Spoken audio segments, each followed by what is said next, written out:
When health crises hit, they rarely affect everyone equally. I mean, we're talking about massive, disproportionate impacts on already vulnerable populations. People living in places with fragile health systems, conflict zones, or areas devastated by natural disasters. In fact, around 70% of cases of diseases like cholera, measles, or meningitis, those happen in these kinds of fragile settings. And it's not just about the diseases themselves, but also the lack of access to healthcare.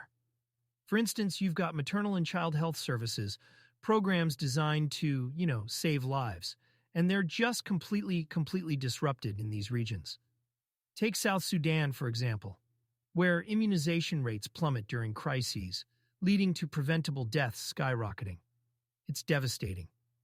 Then there's the mental health aspect, which honestly doesn't get enough attention. The stress and trauma people face in these situations, it's overwhelming. We're talking about increased rates of PTSD, depression, anxiety, and yet mental health support in regions like Syria is practically non-existent.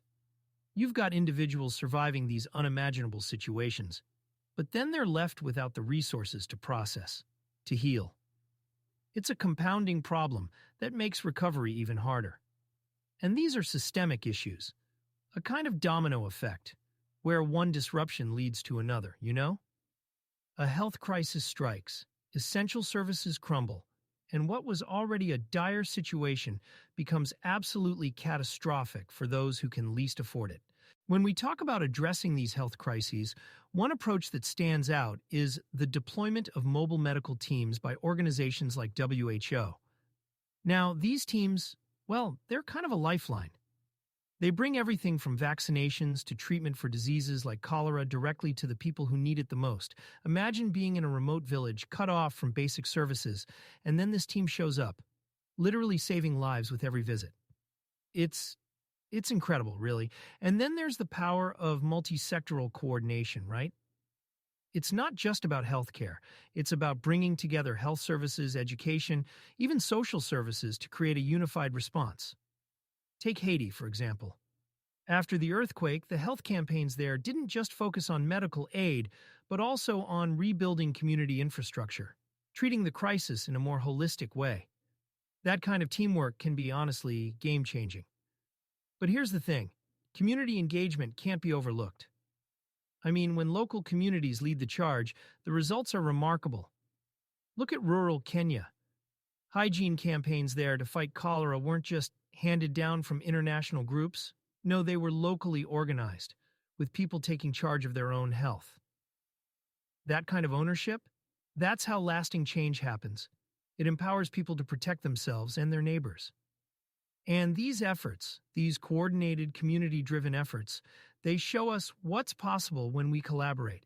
And really, when we care enough to act at every level. Now, when health crises hit, imagine how technological tools can completely change the game. Take telemedicine. During the COVID-19 pandemic, rural regions in India embraced telehealth services, overcoming logistical barriers that made it nearly impossible for vulnerable populations to reach traditional healthcare. These systems, they're transformative. They help provide consistent, life-saving support, especially where physical hospitals are miles, sometimes days away. But it's not just about the tools themselves, it's also about ensuring equitable access. Think about vaccine distribution.